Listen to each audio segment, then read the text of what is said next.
आज हम निकलने वाले हैं एक गहरी, सुकून भरी और रहस्यमयी यात्रा पर, जहां लहरों की गूंज होगी, ठंडी हवाओं की सरसराहट होगी और कहानियां होगी उस महासागर की जिसने न जाने कितनी सभ्यताओं को जोड़ा और कितनों को रहस्य में डुबो दिया। क्या कहानी है अटलांटिक महासागर की, जिसे सदियों से लोग रहस्यमयी सागर, यात्राओं का सागर और कभी-कभी खतरों का घर भी कहते रहे हैं। तो आइए, आप अपनी आंखें बंद कीजिए, आराम से लेट जाइए, एक गहरी लंबी सांस लीजिए और मेरे साथ इस महासागर की लहरों पर धीरे धीरे बहते हुए चलते हैं, जहां हम इतिहास, रहस्य और अनगिनत कहानियों को सुकून भरे अंदाज में सुनेंगे। अटलांटिक महासागर धरती का दूसरा सबसे बड़ा महासागर है। यह अमेरिका महाद्वीप से यूरोप को और अफ्रीका से अलग करता है। आप इसे एक विशाल सेतु की तरह सोचिए। एक तरफ है प्राचीन सभ्यताएं, मिस्र, ग्रीस, रोम, और दूसरी तरफ है नई दुनिया, अमेरिका। कहा जाता है कि अगर अटलांटिक महासागर ना होता तो शायद मानव सभ्यता की कई कहानियां, खोज और रहस्य कभी सामने ही ना आते। अटलांटिक नाम का स्रोत है ग्रीक पौराणिक कथाओं में। ग्रीक मान्यताओं के अनुसार यह सागर एटलस नामक टाइटन से जुड़ा हुआ है। एटलस वही टाइटन था जिसे स्वर्ग का बोझ अपने कंधों पर उठाने की सजा मिली थी। लोग मानते थे कि यह महासागर उनके नाम पर है और इसलिए इसे अटलांटिक कहा गया। कई हजार साल पहले की कल्पना कीजिए, जब न तो बड़े जहाज थे, न ही नेविगेशन की मशीनें, फिर भी इंसान समुद्र के पार जाने का सपना देखते थे। मिस्रवासी, फिनिशियन और कार्थेज जैसी सभ्यताएं छोटी छोटी नौकाओं में इस महासागर की लहरों से टकराती थी। उनके लिए यह महासागर एक चुनौती भी था। और एक अवसर भी, क्योंकि इसके उस पार क्या है कोई नहीं जानता था। धीरे धीरे समय बदला, जहाज बड़े हुए, लोग और साहसी हुए। 15वीं और 16वीं सदी में यूरोप से कई खोजी निकल पड़े। उनमें से सबसे मशहूर नाम था क्रिस्टोफर कोलंबस। उसने अटलांटिक पार किया और अमेरिका तक पहुंचा। यहीं से नई दुनिया और पुरानी दुनिया को जोड़ने का सिलसिला शुरू हुआ। लेकिन अटलांटिक सिर्फ रोमांच नहीं था, यह रहस्य और डर का भी घर था। कभी अचानक तूफान उठ जाते, कभी जहाज रहस्यमय ढंग से डूब जाते, तो कभी नाविक कहते कि उन्होंने समुद्र के बीच में चमकती रोशनियां देखी हैं। लोगों ने इस महासागर को जीवित प्राणी की तरह मानना शुरू कर दिया, कभी यह दयालु, कभी यह क्रोधित। दोस्तों, आप महसूस कर रहे होंगे कैसे धीरे धीरे हम इस महासागर की गहराई में उतर रहे हैं। लहरों की आवाज, इतिहास की धीमी परतें और उन रहस्यमयी कहानियों का स्पर्श मानो हमें नींद की ओर खींच रहे हों। दोस्तों, अब तक हमने अटलांटिक महासागर की शुरुआती सभ्यताओं और इसके रहस्यमय स्वरूप को समझा। आज हम निकलेंगे एक और गहरी यात्रा पर, जहां यह महासागर मानव इतिहास की सबसे बड़ी खोजों का गवाह बना। कल्पना कीजिए, सन 1492 की एक ठंडी सुबह है। स्पेन के पालोस नामक बंदरगाह पर 3 छोटे छोटे जहाज खड़े हैं, नीना, पिंटा और सेंटा मारिया। समुद्री हवा चल रही है, लोग इकट्ठा हुए हैं और उनके बीच खड़ा है एक साहसी नाविक, क्रिस्टोफर कोलंबस। वह सोच रहा है कि अटलांटिक पार करके वह भारत पहुंच जाएगा, लेकिन उसे नहीं पता कि आगे क्या इंतजार कर रहा है। 3 महीने तक वे विशाल अटलांटिक की लहरों से लड़ते रहे। कभी आंधी आती, कभी जहाज भटक जाते, कभी नाविक डर जाते कि वे हमेशा के लिए खो गए हैं। रात को जब सब सोते तो चारों ओर सिर्फ अंधेरा और लहरों की आवाज सुनाई देती। उनकी आंखों में डर और उम्मीद दोनों होते। और फिर 12 अक्टूबर 1492 को उन्होंने जमीन देखी। वह था बहामास द्वीप समूह। यह पल इतिहास में दर्ज हो गया, क्योंकि यहीं से नई दुनिया और पुरानी दुनिया का मिलन शुरू हुआ। अटलांटिक महासागर अब सिर्फ एक बाधा नहीं रहा, बल्कि यह एक पुल बन गया यूरोप और अमेरिका के बीच। कोलंबस के बाद हजारों जहाज अटलांटिक पार करने लगे। यूरोप से अमेरिका तक सोना, चांदी, मसाले और नई फसलें आने जाने लगी। लेकिन यह कहानी सिर्फ व्यापार की नहीं थी, यह दुख और संघर्ष की भी थी। अटलांटिक की लहरों ने सबसे काले अध्याय को भी देखा। अफ्रीका से लाखों लोगों को पकड़कर गुलाम बनाकर जहाजों में भरकर अमेरिका ले जाया गया। यह अटलांटिक स्लेव ट्रेड कहलाया। हजारों लोग इस महासागर में जान गंवा बैठे। उनकी कराहटें मानो लहरों में घुल गई। आज भी कहा जाता है कि अटलांटिक की कुछ जगहों पर समुद्र की खामोशी बहुत भारी लगती है, मानो वह सब कुछ याद रखे हुए है। कोलंबस के बाद भी नाविकों ने अटलांटिक को आसान नहीं माना। कभी अचानक जहाज गायब हो जाते, कभी तूफानों से पूरा बेड़ा डूब जाता। और इन्हीं रहस्यों से पैदा हुई बरमूडा ट्रायंगल की कहानियां, जहां जहाज और हवाई जहाज रहस्यमय तरीके से गायब होते रहे। लेकिन यह कहानी हम आगे और विस्तार से सुनेंगे।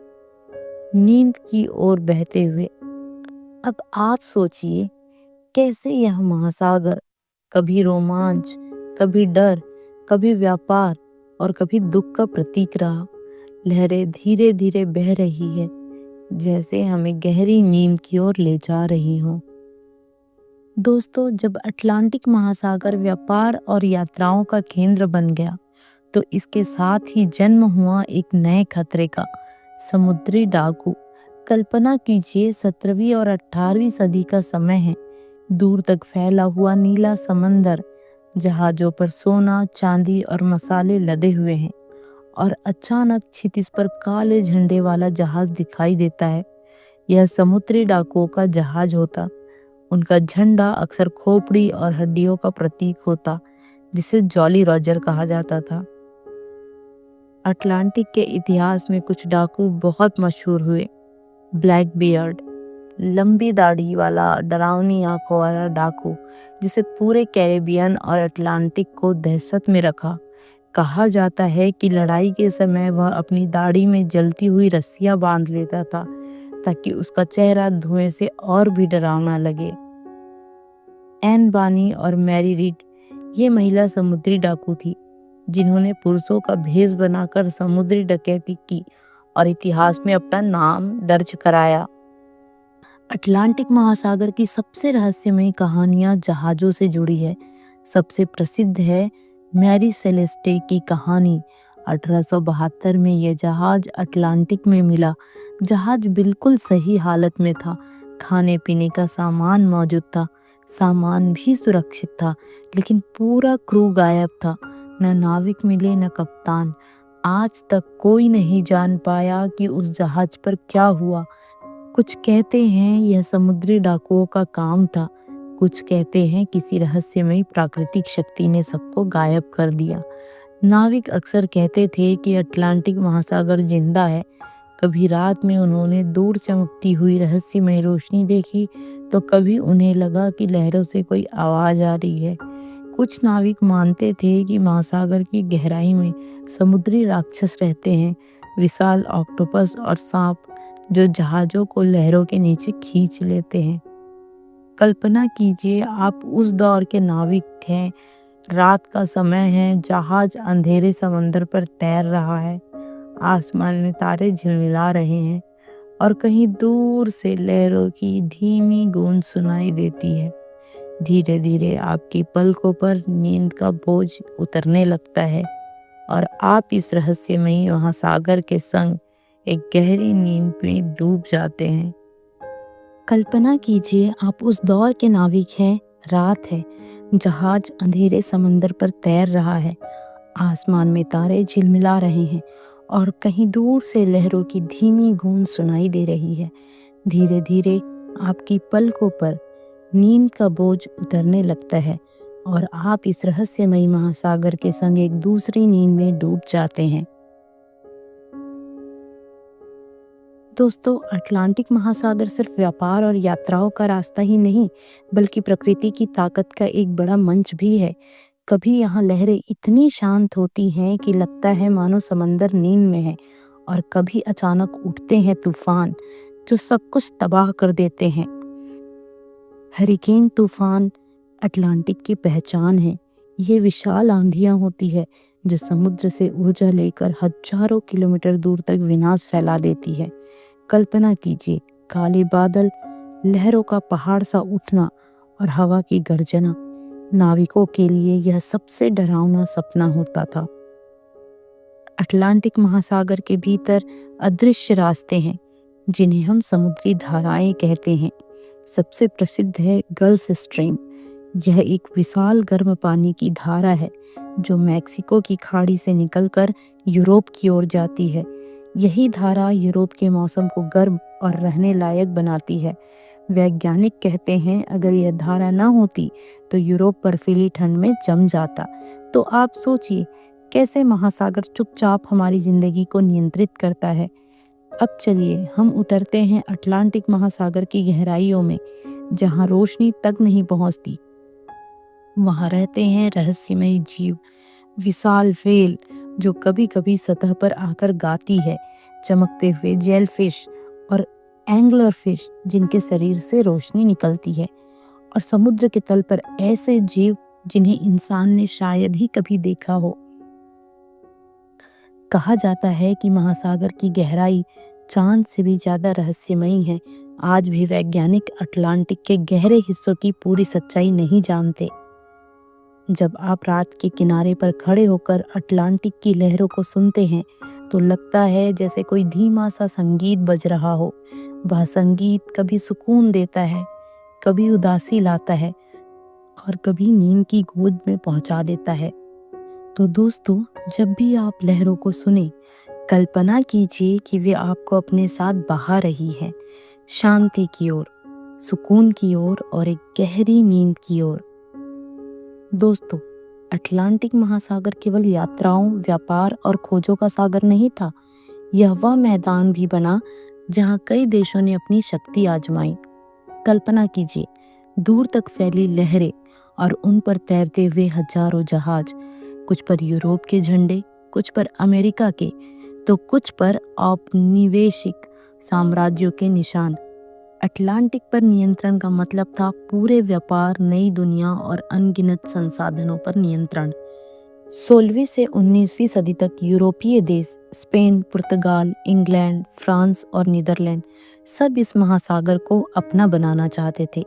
जहाज निकलते, नई जमीनें खोजी जाती और वहां उपनिवेश बसाए जाते। लेकिन जहां व्यापार और दौलत होती है, वहां संघर्ष भी होता है। इसलिए अटलांटिक महासागर अक्सर युद्धों और झगड़ों का गवाह बना।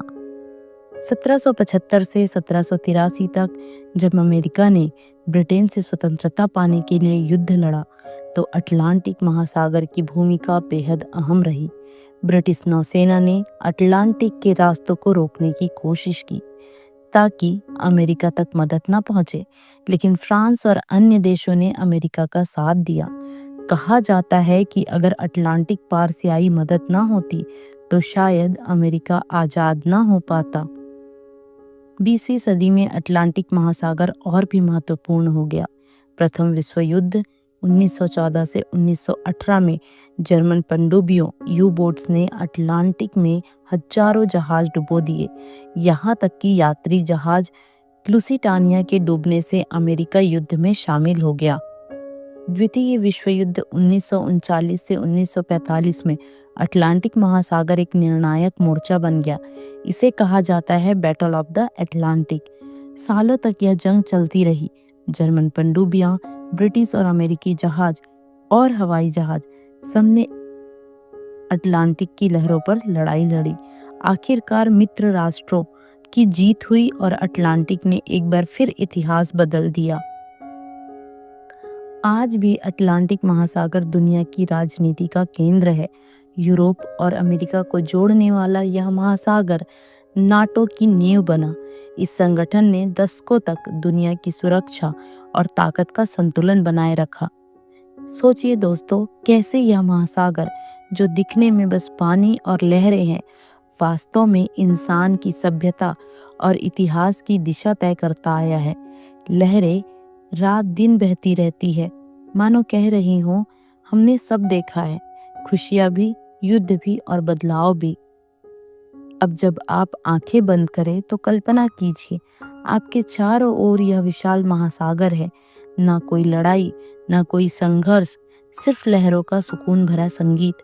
और धीरे धीरे आप इस संगीत के संग गहरी नींद में डूबते चले जाते हैं। दोस्तों, 16वीं से 18वीं सदी तक अटलांटिक महासागर सिर्फ व्यापार और खोज का रास्ता नहीं था, यह साम्राज्यों की टक्कर का अखाड़ा भी था। स्पेन, पुर्तगाल, ब्रिटेन, फ्रांस और नीदरलैंड, सभी शक्तिशाली देश अपने जहाज़ों के साथ अटलांटिक पर कब्जा करना चाहते थे। हर जहाज में खजाने भरे होते, सोना, चांदी, मसाले और नई दुनिया से लाए गए सामान। इन्हीं जहाज़ों की वजह से अटलांटिक में छोटे बड़े युद्ध लगातार चलते रहे। कल्पना कीजिए, दोनों ओर से तोपों से लैस विशाल जहाज लहरों के बीच एक दूसरे पर गोलाबारी करते, धुआं उठता, तोपों की आवाज गूंजती और बीच में लहरें शोर मचाती। ये नज़ारे अटलांटिक महासागर की पहचान बन गए। 18वीं सदी में जब अमेरिका ब्रिटेन से आज़ादी चाहता था, तो अटलांटिक महासागर ही वह पुल था जिसे ब्रिटिश सेना और सामान आते थे। फ्रांस ने भी अटलांटिक पार करके अमेरिकी क्रांति में मदद की। इस तरह अटलांटिक महासागर अमेरिका की आज़ादी का गवाह बना। 20वीं सदी में अटलांटिक महासागर का महत्व और भी बढ़ गया। प्रथम विश्व युद्ध और द्वितीय विश्व युद्ध के दौरान अटलांटिक का इस्तेमाल सैनिकों और हथियारों को ले जाने के लिए हुआ। द्वितीय विश्व युद्ध में तो इसे बैटल ऑफ द अटलांटिक कहा गया। जर्मन पनडुब्बियां अटलांटिक में छिपकर मित्र राष्ट्रों के जहाज़ों पर हमला करती थी। यह युद्ध कई सालों तक चला और हजारों जहाज इसमें डूब गए।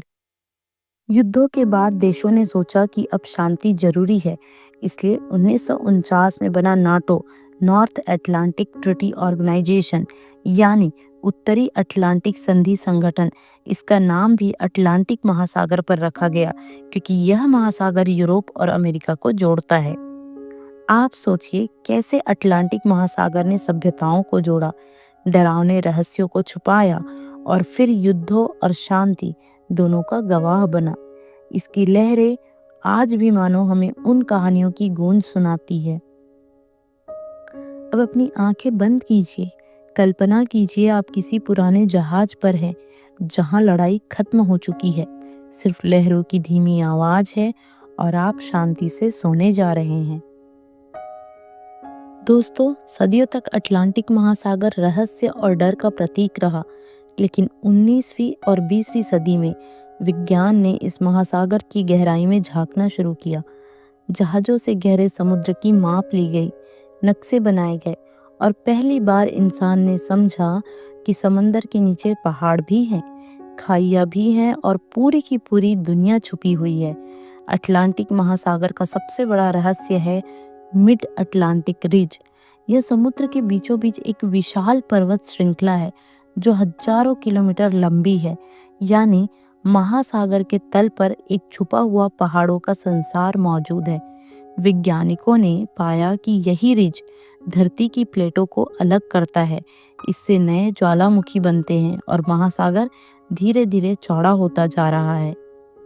20वीं सदी में पनडुब्बियां और रोबोटिक यंत्र अटलांटिक की गहराई में उतारे गए। सोनार और सैटेलाइट की मदद से समुद्र का नक्शा और साफ हुआ। आज हम जानते हैं कि अटलांटिक के तल में खनिज, तेल और गैस जैसे संसाधनों का भंडार है, लेकिन अभी भी इसकी गहराई का बड़ा हिस्सा अज्ञात है। विज्ञान ने अटलांटिक के गहरे हिस्सों में अनोखे जीव भी खोजे। कुछ जीव ऐसे हैं जो बिना रोशनी के भी जीते हैं, कुछ अपने शरीर से चमक पैदा करते हैं, तो कुछ ऐसे अजीब आकार के हैं जिन्हें देखकर लगता है मानो किसी दूसरी दुनिया से आए हों। हर नई खोज हमें यह एहसास दिलाती है कि अटलांटिक महासागर अब भी अपना असली राज छुपाए बैठा है। हालांकि विज्ञान ने बहुत प्रगति की है, लेकिन रहस्य अब भी बाकी है। बरमूडा ट्रायंगल आज भी चर्चा में है। कभी कभी समुद्र में अजीब रोशनियां दिखाई देती हैं, कभी अचानक जहाज या पनडुब्बी लापता हो जाती है। वैज्ञानिक इनके जवाब ढूंढ रहे हैं, लेकिन लोग अब भी कहते हैं अटलांटिक महासागर इंसान से ज्यादा जानता है जितना इंसान उसके बारे में जानता है। भविष्य में अटलांटिक महासागर इंसान की जिंदगी में और भी अहम भूमिका निभाएगा। जलवायु परिवर्तन, समुद्री स्तर का बढ़ना और महासागर की धाराओं में बदलाव, ये सब आने वाले समय को प्रभावित करेंगे। शायद आने वाले 100 सालों में अटलांटिक हमें नए राज बताएगा और नई चुनौतियां भी देगा। अब आप आंखें बंद कीजिए, कल्पना कीजिए आप अटलांटिक के किनारे खड़े हैं। समुद्र शांत है, लहरें धीरे धीरे रेत को छू रही है, आसमान में तारे टिमटिमा रहे हैं। आपके चारों ओर शांति है और लहरों का संगीत आपको गहरी नींद की ओर ले जा रहा है। दोस्तों, अटलांटिक महासागर सिर्फ एक भौगोलिक जगह नहीं, बल्कि कहानियों और विश्वासों का खजाना है। सदियों से इंसान इस महासागर को एक रहस्यमयी शक्ति मानता आया है। एक सबसे प्रसिद्ध कथा है अटलांटिस की। यूनानी दार्शनिक प्लेटो ने इसका जिक्र किया था। उन्होंने कहा था कि अटलांटिक महासागर में कभी एक अद्भुत नगरी थी, जहां सोना, चांदी, महल और ज्ञान का खजाना था। लेकिन एक दिन समुद्र ने गुस्से में आकर उसे अपने भीतर समा लिया। तब से अटलांटिक्स एक रहस्य है। लोग आज भी खोजते हैं, लेकिन वह अब तक नहीं मिला। अटलांटिक के किनारे रहने वाले लोग समुद्र को देवता मानते थे। वे कहते थे कि समुद्र खुश हुआ तो मछलियां और बरकत मिलेगी, अगर समुद्र नाराज हुआ तो तूफान, बारिश और तबाही आ जाएगी। आयरलैंड, स्कॉटलैंड और नॉर्वे की कथाओं में समुद्र के भीतर रहने वाले रहस्यमयी जीवों का जिक्र मिलता है। कभी मत्स्य कन्या, कभी दैत्याकार सांप, तो कभी अद्भुत आत्माएं जो नाविकों को रास्ता दिखाती थी। पुराने नाविक कहते थे रात में जब सब सो रहे होते थे तो समुद्र गाने लगता है। लहरों की आवाज में वे रहस्यमय गीत सुनते थे। कई नाविक मानते थे कि अगर आपने समुद्र को नाराज किया तो वह जहाज को निगल लेगा, और अगर आप उसका सम्मान करेंगे तो वह आपको सुरक्षित किनारे तक पहुंचा देगा। अटलांटिक के किनारे बसे देशों में समुद्र से जुड़े त्योहार भी मनाए जाते हैं। ब्राजील में लोग समुद्र की देवी येमाया की पूजा करते हैं। वे समुद्र को फूल और दीप चढ़ाते हैं। पुर्तगाल और स्पेन में नाविक यात्रा से पहले समुद्र देवता से आशीर्वाद मांगते हैं। यह परंपराएं हमें याद दिलाती हैं कि समुद्र केवल पानी नहीं, बल्कि विश्वास और संस्कृति का हिस्सा है। अब आप धीरे धीरे कल्पना कीजिए, आप अटलांटिक महासागर के किनारे बैठे हैं। लहरें आ रही हैं और धीरे धीरे लौट रही हैं। रात का आसमान तारे से भरा है और समुद्र की गहराई में सदियों पुरानी कहानियां फुसफुसा रही है। धीरे धीरे आपकी पलकें भारी हो रही है और आप शांति से नींद की ओर बढ़ रहे हैं। दोस्तों, अटलांटिक महासागर सिर्फ नाविकों और खोजकर्ताओं की दुनिया तक सीमित नहीं रहा। उसकी लहरें, उसका विस्तार और उसका रहस्य कई कलाकारों की कल्पना को उड़ान देता रहा। चित्रकारों ने नीले अनंत समुद्र को कैनवास पर उतारने की कोशिश की। कभी तूफानी लहरें, कभी शांत पानी में तैरते जहाज, कभी चांदनी रात का समुद्र तो कभी लाल सूरज डूबता हुआ अटलांटिक। हर चित्र में समुद्र की गहराई और अनंतता झलकती है। अटलांटिक के किनारों पर बसे लोग समुद्र की आवाज से प्रेरित होकर गाना गाते थे। लहरों की ताल, हवा की सनसनाहट और बारिश की बूंदें ये सब मिलकर एक प्राकृतिक संगीत रचते थे। अफ्रीका से अमेरिका पहुंचे दासों ने अपने दर्द और उम्मीद को गीतों में पिरोया। उनके सी सैंटीज और लोकगीत आज भी अटलांटिक की लहरों जैसे गूंजते हैं। किताबों की दुनिया में भी अटलांटिक महासागर का बहुत बड़ा योगदान है। मोबी डिक जैसी महान रचना, जहां समुद्र एक विशाल किरदार बनकर सामने आता है। कई कवियों ने अटलांटिक को प्रेमी, मित्र या शत्रु की तरह वर्णित किया है। कभी वह उम्मीद का प्रतीक बनता है तो कभी डर और रहस्य का। सदियों से लेखक अटलांटिक को मानव जीवन की यात्रा से जोड़ते आए हैं। कला, संगीत और साहित्य में अटलांटिक महासागर हमेशा एक दर्पण की तरह रहा। इंसान जब खुद को अकेला महसूस करता तो उसने अटलांटिक को देखा और उसमें अपनी भावनाएं पाली। यह महासागर कभी प्रेरणा बना, कभी डर की छाया, कभी एक गुप्त दोस्त जो अपने गीतों से दिल को शांत करता है। अब कल्पना कीजिए, आप अटलांटिक के किनारे बैठे हैं। दूर कहीं एक नाविक धीरे धीरे गा रहा है। उसकी आवाज लहरों में घुल रही है। आसमान में चांद चमक रहा है और आपके चारों ओर संगीत, कला और कहानियों की दुनिया जीवंत हो उठी। धीरे धीरे आपकी सांसें शांत हो रही है और आप नींद की मीठी गोद में जा रहे हैं। दोस्तों, अटलांटिक महासागर सिर्फ एक जलराशि नहीं, बल्कि यह इंसानी सभ्यता के लिए व्यापार और आदान प्रदान का सबसे बड़ा सेतु रहा है। मध्यकाल से ही यूरोप, अफ्रीका और अमेरिका को जोड़ने वाली समुद्री राहें इसी महासागर से गुजरती थी। नमक, मसाले, कपड़ा, सोना, चांदी, सब कुछ इसी रास्ते से एक महाद्वीप से दूसरे तक पहुंचा। औपनिवेशिक व्यापार 16वीं से 18वीं सदी तक अटलांटिक महासागर ने औपनिवेशिक शक्तियों के विस्तार में सबसे बड़ी भूमिका निभाई।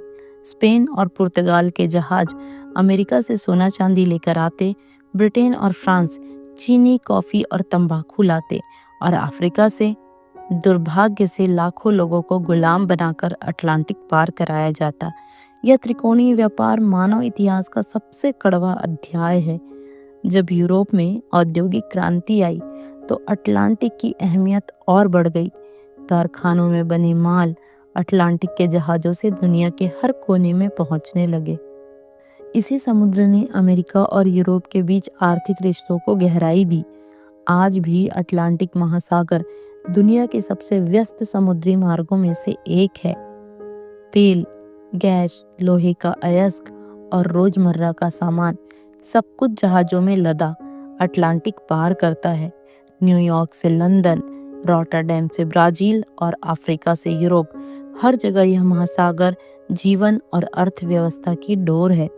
कहा जाता है कि जो देश अटलांटिक पर नियंत्रण रखता है वह दुनिया की अर्थव्यवस्था पर भी मजबूत पकड़ बना लेता है। इसलिए इतिहास में कई बार अटलांटिक के व्यापार मार्गों पर युद्ध लड़े गए। अब आप कल्पना कीजिए, एक बड़ा जहाज अटलांटिक के बीचों बीच चल रहा है। उसमें हजारों टन सामान लदा है। लहरें उसे धीरे धीरे आगे बढ़ा रही है। जहाज का इंजन धीमी आवाज में गा रहा है। लहरें किनारे से टकरा रही है और आपके मन में शांति की लहरें दौड़ रही हैं। धीरे धीरे आपकी आंखें बंद हो रही है और आप नींद में डूब रहे हैं, जैसे इस महासागर की गहराई में सब कुछ शांत हो गया हो। दोस्तों, अटलांटिक महासागर सिर्फ व्यापार और खोज की राह नहीं था, बल्कि यह हमेशा से शक्ति और राजनीति का मैदान भी रहा। जिसके पास समुद्र की ताकत थी, उसी के पास दुनिया पर राज करने का अवसर था। 16वीं से 18वीं सदी तक यूरोप की बड़ी ताकतें स्पेन, पुर्तगाल, ब्रिटेन, फ्रांस और नीदरलैंड सब अटलांटिक पर नियंत्रण चाहती थी। सोने चांदी से लदे जहाज, गुलामों का व्यापार और मसालों का आदान प्रदान, इन सब के लिए समुद्र की सुरक्षा जरूरी थी। इसी वजह से अटलांटिक पर समुद्री टकराव आम थे। कई बार जहाज़ों को डाकुओं ने लूटा तो कई बार राष्ट्रों ने एक दूसरे के जहाज़ों पर हमला किया। 20वीं सदी में जब प्रथम विश्व युद्ध और द्वितीय विश्व युद्ध हुए तो अटलांटिक महासागर सबसे अहम युद्ध भूमि बना। प्रथम विश्व युद्ध में जर्मन पनडुब्बियां अटलांटिक पार करने वाले जहाज़ों को निशाना बनाती थी। इससे यूरोप और अमेरिका के बीच आपूर्ति पर बड़ा असर पड़ा। द्वितीय विश्व युद्ध में अटलांटिक की लड़ाई, बैटल ऑफ द अटलांटिक, सबसे लंबा और निर्णायक अभियान था। अगर जर्मन पनडुब्बियां सफल हो जाती तो ब्रिटेन भूखा रह जाता और युद्ध हार सकता था। लेकिन सहयोगी देशों ने काफी संघर्ष के बाद अटलांटिक पर अपनी पकड़ बनाए रखी। द्वितीय विश्व युद्ध के बाद अमेरिका अटलांटिक का सबसे बड़ा शक्ति केंद्र बन गया। न्यूयॉर्क और वॉशिंगटन वैश्विक राजनीति के केंद्र बने। नाटो इसी महासागर के नाम पर गठित हुआ, नॉर्थ अटलांटिक ट्रीटी ऑर्गेनाइजेशन, जिसका मकसद था अटलांटिक पार देशों को एक दूसरे की सुरक्षा में जोड़ना। आज भी अटलांटिक महासागर वैश्विक राजनीति का अहम हिस्सा है। अमेरिका और यूरोप के रिश्ते, अफ्रीका और लैटिन अमेरिका से जुड़ाव, सब इसी महासागर से होकर गुजरते हैं। कहा जाता है कि अटलांटिक अलायंस यानी अटलांटिक के दोनों किनारों की साझेदारी आज भी विश्व राजनीति का संतुलन तय करती है। अब आप कल्पना कीजिए, अटलांटिक के बीचों बीच एक पुराना जहाज तैर रहा है। वह युद्ध की यादें समेटे हुए है, लेकिन अब सब शांत है। लहरें धीमे धीमे जहाज की लकड़ी को छू रही है।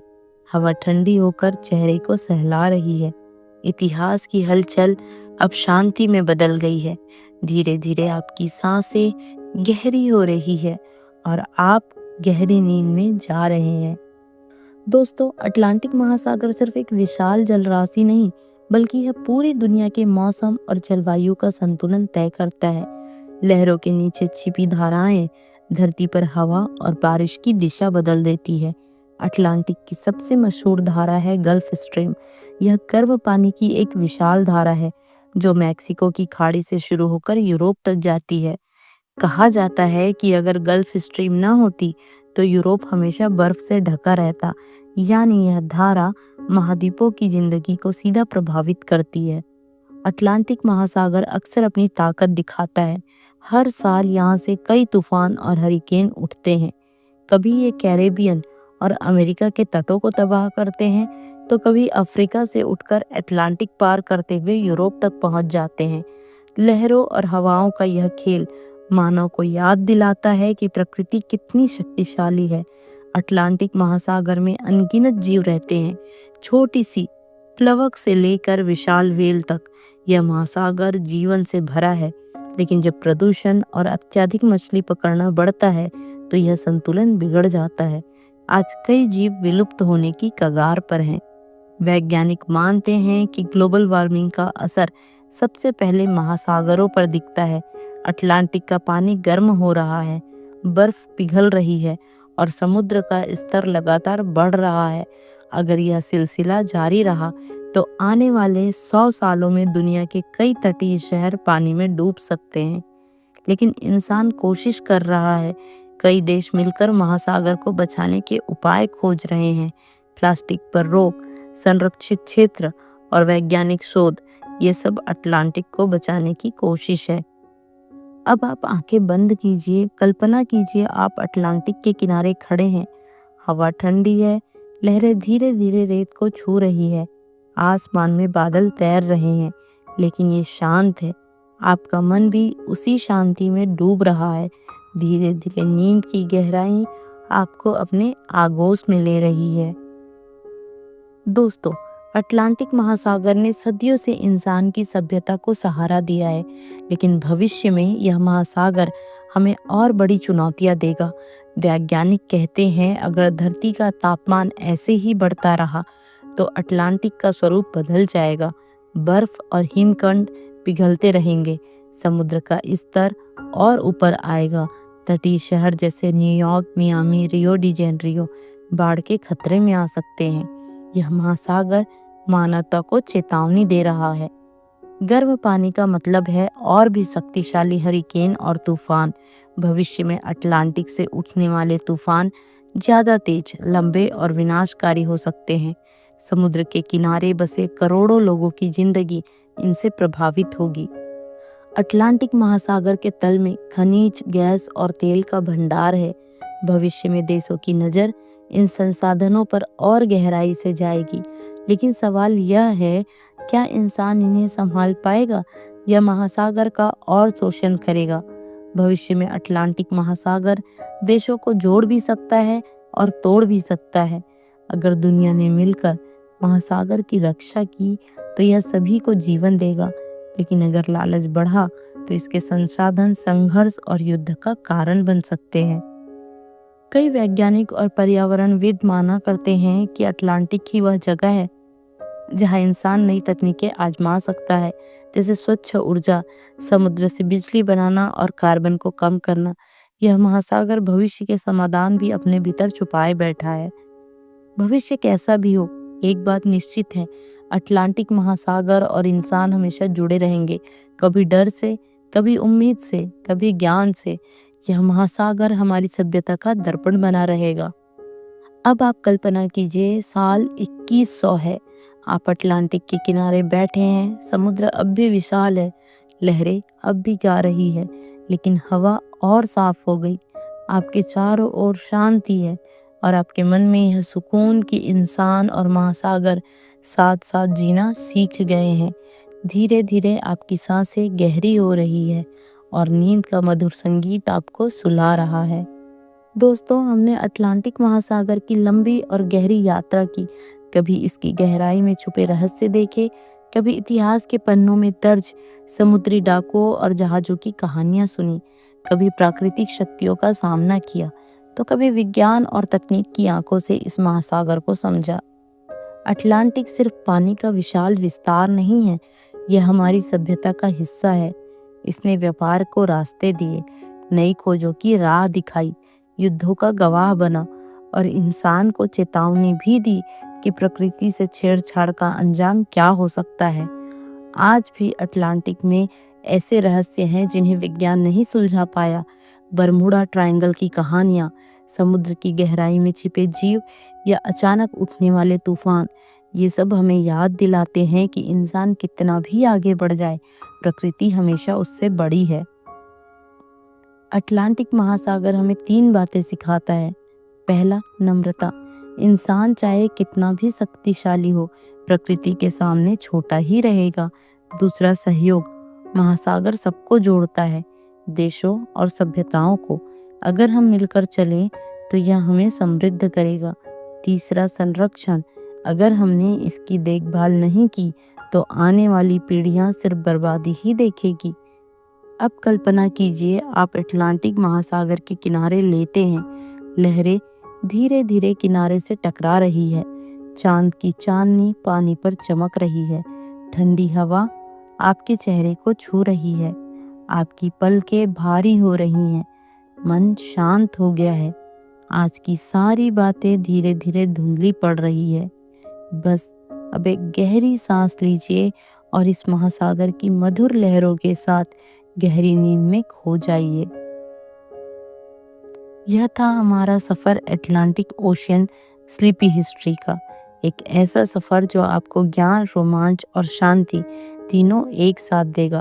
अब अपनी आंखें बंद कीजिए और इस महासागर की गोद में सुकून से सो जाइए। और अब हम चलेंगे अपनी दूसरी कहानी की ओर, जो है बरमूडा ट्रायंगल। धीरे धीरे अपनी आंखें बंद कीजिए, गहरी सांस लीजिए और खुद को एक शांत समुद्र की लहरों के बीच कल्पना कीजिए। रात का समय है, आसमान तारों से भरा हुआ है और दूर दूर तक केवल समंदर की आवाज है। ऐसे ही पलों में हम आपको ले चलते हैं इतिहास और रहस्य की उन गहराइयों में जहां नींद और जिज्ञासा दोनों साथ साथ चलते हैं।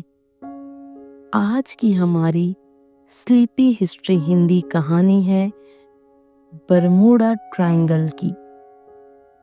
इसे डेविल्स ट्रायंगल भी कहा जाता है और सदियों से यह जगह इंसानों की जिज्ञासा और डर दोनों का कारण रही है। यह त्रिकोण अटलांटिक महासागर के पश्चिमी हिस्से में स्थित है। अगर आप नक्शे पर देखें तो इसके 3 कोने माने जाते हैं। पहला बिंदु फ्लोरिडा का मियामी, दूसरा पोर्टो रिको का सान जुआन और तीसरा बरमूडा द्वीप। इन 3 बिंदुओं को मिलाने पर जो बड़ा सा त्रिकोण बनता है वही है बरमूडा ट्रायंगल।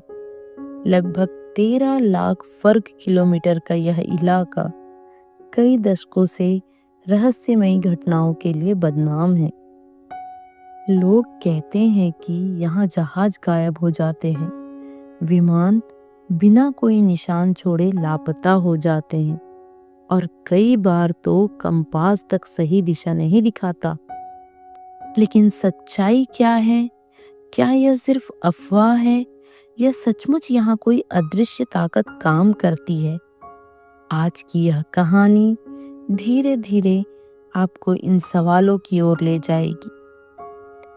पर याद रखिए, हमारा मकसद है आपको नींद दिलाना, तो यह सफर उतना ही शांत और धीमा होगा जितनी समुद्र की लहरें। अब धीरे धीरे अपनी सांस को और गहरा कीजिए। कल्पना कीजिए कि आप एक पुराने जहाज की लकड़ी की गंध ले रहे हैं। समंदर की लहरें जहाज से टकरा रही है और रात की ठंडी हवा आपको नींद जैसी शांति दे रही है। इसी माहौल में हम चलते हैं कई सदियों पीछे। बरमूडा ट्रायंगल का सबसे पुराना जिक्र माना जाता है क्रिस्टोफर कोलंबस के दौर से। सन 1492 जब कोलंबस अपने जहाज सांता मारिया और बाकी बेड़े के साथ अमेरिका की ओर बढ़ रहा था, तभी उसने अपने सफरनामे में लिखा कि उसके कंपास ने अचानक अजीब व्यवहार करना शुरू कर दिया। दिशाएं गलत दिखने लगी और आसमान में उसने एक चमकदार रोशनी देखी, जैसे कोई आग का गोला पानी में गिरा हो। उस समय के नाविक बहुत अंधविश्वासी हुआ करते थे। उन्होंने इस घटना को समुद्र की आत्माओं या अलौकिक ताकतों का संकेत माना। लेकिन यह पहला दस्तावेजी जिक्र था कि इस इलाके में कुछ अजीब हो रहा है। धीरे धीरे सदियां बीतती गई।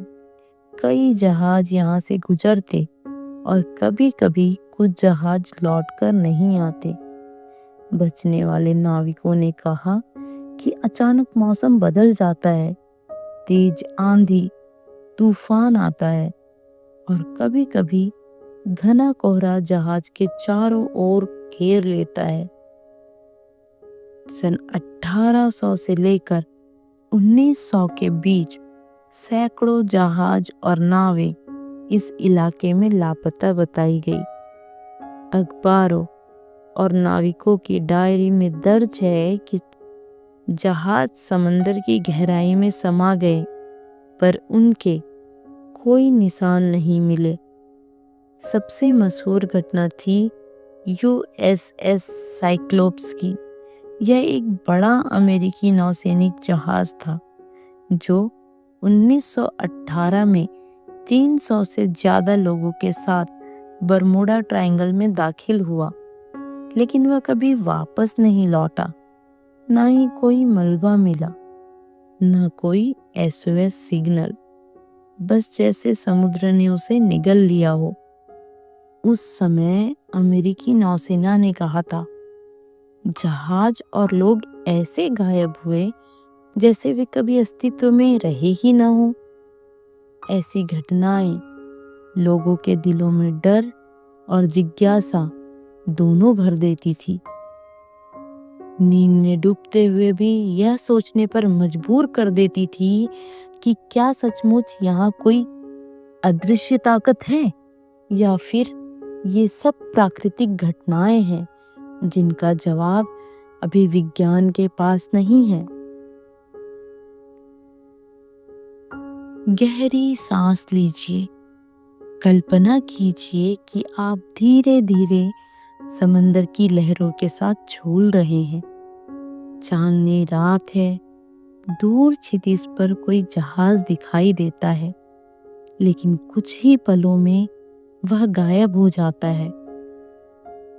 बरमूडा ट्रायंगल की कहानियां भी कुछ ऐसी ही है, रहस्यमयी और नींद में डुबो देने वाली। USS cyclops 1918। हमने पिछले हिस्से में साइक्लोप्स जहाज का जिक्र किया था।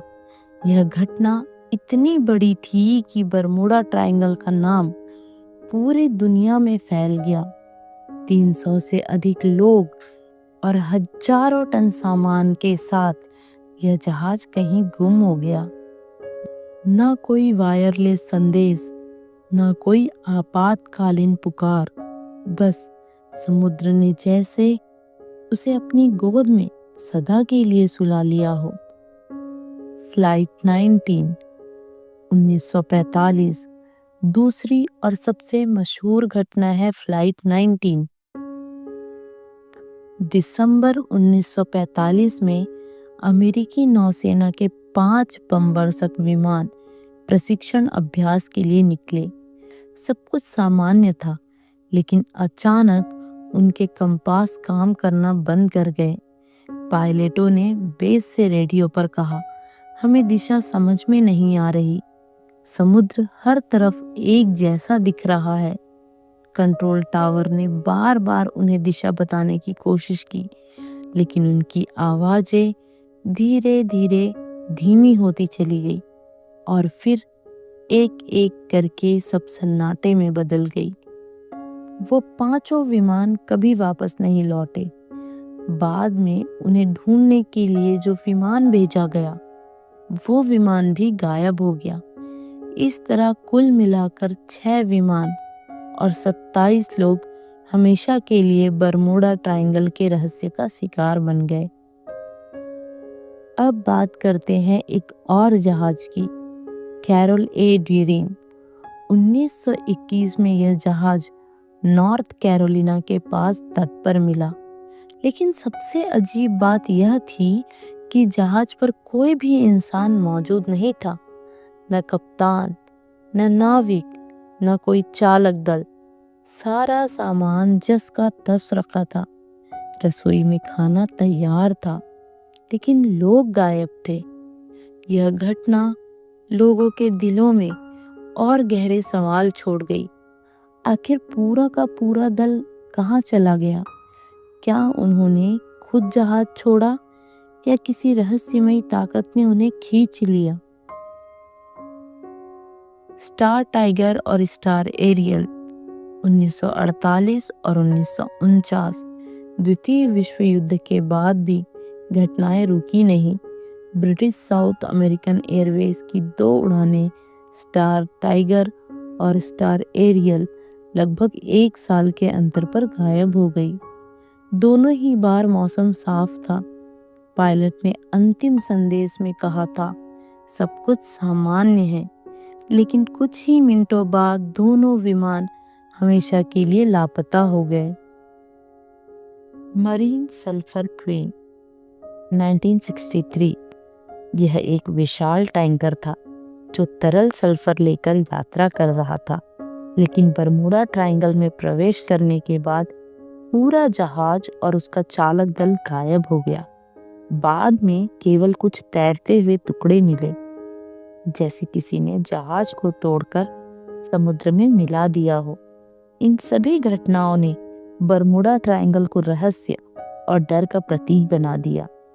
हर कहानी सुनने वाले को यह सोचने पर मजबूर करती है, क्या सचमुच यह इलाका किसी अदृश्य ताकत के कब्जे में है, या फिर यह सिर्फ प्रकृति का खेल है जिसे इंसान अभी तक समझ नहीं पाया।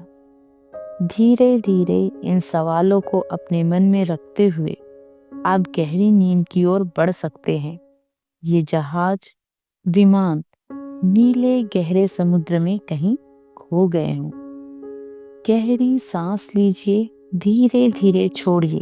अब कल्पना कीजिए आप एक शांत पुस्तकालय में बैठे हैं। चारों ओर किताबें हैं। कुछ किताबें विज्ञान की है, कुछ इतिहास की और कुछ रहस्यों की।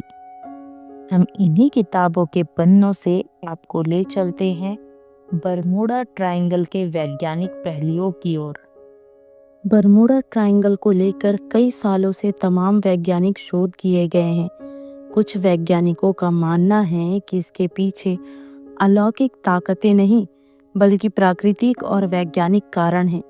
आइए इन्हें एक एक कर धीरे धीरे समझते हैं। अटलांटिक महासागर का यह हिस्सा बेहद अस्थिर है। यहाँ अचानक तूफान उठ सकते हैं, काले बादल घिराते हैं और तेज हवाएं जहाजों व विमानों को गुमराह कर देती है। कई वैज्ञानिक कहते हैं कि जब मौसम अचानक बिगड़ता है तो जहाज और विमान हादसों का शिकार हो जाते हैं, लेकिन लोग इसे रहस्य मानकर गायब होना कहते हैं। नक्शे पर दिशा बताने वाला कंपास कई बार बरमूडा ट्रायंगल में गलत दिशा दिखाता है। इसका कारण है पृथ्वी का चुंबकीय क्षेत्र। कुछ वैज्ञानिकों का मानना है कि इस क्षेत्र में चुंबकीय असामान्यताएं ज्यादा है, जिससे कंपास भ्रमित हो जाता है। अगर कप्तान या पायलट दिशा खो दे तो समुद्र और आकाश दोनों ही एक जैसे लगते हैं और यही भ्रम उन्हें रास्ते से भटका देता है। बरमूडा ट्रायंगल से होकर एक बहुत बड़ी समुद्री धारा बहती है, जिसे गल्फ स्ट्रीम कहते हैं। यह धारा इतनी तेज है कि अगर कोई जहाज डूब जाए तो उसका मलबा तुरंत दूर बह जाता है। इसलिए कई हादसों के बाद कोई सबूत नहीं मिल पाता। लोग समझते हैं कि जहाज बिना निशान गायब हो गया, लेकिन असल में मलबा बहुत दूर निकल चुका होता है। समुद्र की गहराई में बड़ी मात्रा में मीथेन गैस जमी रहती है। अगर कभी यह अचानक सतह पर निकल आए तो पानी का घनत्व कम हो जाता है। नतीजा, जहाज का तैरना मुश्किल हो जाता है और वह डूब सकता है। कुछ वैज्ञानिकों का मानना है कि बरमूडा ट्रायंगल की कई घटनाएं इसी वजह से हुई होंगी। कुछ पायलटों ने तो दावा किया कि उन्होंने यहाँ एक अजीब सा कोहरा देखा जो उनके जहाज या विमान को घेर लेता है। इस कोहरे में उनके उपकरण काम करना बंद कर देते हैं। वैज्ञानिक इसे इलेक्ट्रॉनिक इंटरफेरेंस कहते हैं, जहां वायुमंडल की कुछ तरंगें यंत्रों को प्रभावित कर देती है। समुद्र की गहराइयों में कभी कभी 30 मीटर ऊंची लहरें बन जाती हैं। इन्हें रॉक वेव्स कहा जाता है। इतनी बड़ी लहरें अचानक जहाज को पलट सकती है। बरमूडा ट्रायंगल का इलाका ऐसी लहरों के लिए कुख्यात है। वैज्ञानिक कहते हैं कि इंसानी भूल को नज़रअंदाज नहीं किया जा सकता। गलत दिशा लेना, नेविगेशन में गड़बड़ी करना या उपकरणों को सही तरह से ना पढ़ पाना, ये भी कई हादसों का कारण बने होंगे। लेकिन क्योंकि हादसे बरमूडा ट्रायंगल में हुए तो उन्हें रहस्य का नाम दे दिया गया। धीरे धीरे इन सभी व्याख्याओं को सुनते हुए आप महसूस करेंगे कि रहस्य और विज्ञान दोनों एक दूसरे के साथ ही हैं। कुछ बातें विज्ञान समझा देता है और कुछ अब भी हमारी कल्पना और नींद के सपनों में तैरती रहती है। धीरे धीरे आंखें बंद कीजिए। कल्पना कीजिए आप अंधेरी रात में समुद्र की सतह पर तैर रहे हैं। लहरें शांत हैं, लेकिन गहराइयों में कुछ अनजाना, अनदेखा छिपा है। इसी रहस्यमयी भावना ने बरमूडा ट्रायंगल को जन्म दिया है। कई लोग मानते हैं कि बरमूडा ट्रायंगल पृथ्वी और बाहरी अंतरिक्ष के बीच का एक गुप्त दरवाजा है। कुछ घटनाओं में पायलटों ने और नाविकों ने आसमान में अजीब रोशनी देखी है। लोग कहते हैं कि ये रोशनियां यूएफओ हो सकती है। शायद एलियन इंसानों की गतिविधियों को देखकर उन्हें अपने जहाज़ों और विमानों सहित उठा ले जाते हों। हालांकि विज्ञान के पास इसका कोई प्रमाण नहीं है, फिर भी यह विचार नींद में डूबते मन को और रोमांचक बना देता है। कुछ वैज्ञानिकों और लेखकों ने यह भी कल्पना की है कि बरमूडा ट्रायंगल में कोई वर्म होल मौजूद हो सकता है वर्म होल यानी ऐसा द्वार जो समय और स्थान दोनों को मोड़ देता है। अगर कोई जहाज या विमान इसमें प्रवेश कर जाए तो वह दूसरी दुनिया या दूसरे समय में पहुंच सकता है। शायद इसी वजह से कई जहाज और विमान हमारे संसार से अचानक गायब हो जाते हैं। प्राचीन नाविक मानते थे कि समुद्र की गहराई में विशाल जीव रहते हैं। कुछ ने इन्हें क्रैकन कहा, कुछ ने समुद्री नाग। बरमूडा ट्रायंगल के बारे में भी कहा जाता है, यहाँ कोई अदृश्य समुद्री राक्षस अपने शिकार की प्रतीक्षा करता है। जब कोई जहाज या नाव पास आती है तो वह गहराइयों से निकलकर उसे खींच लेता है।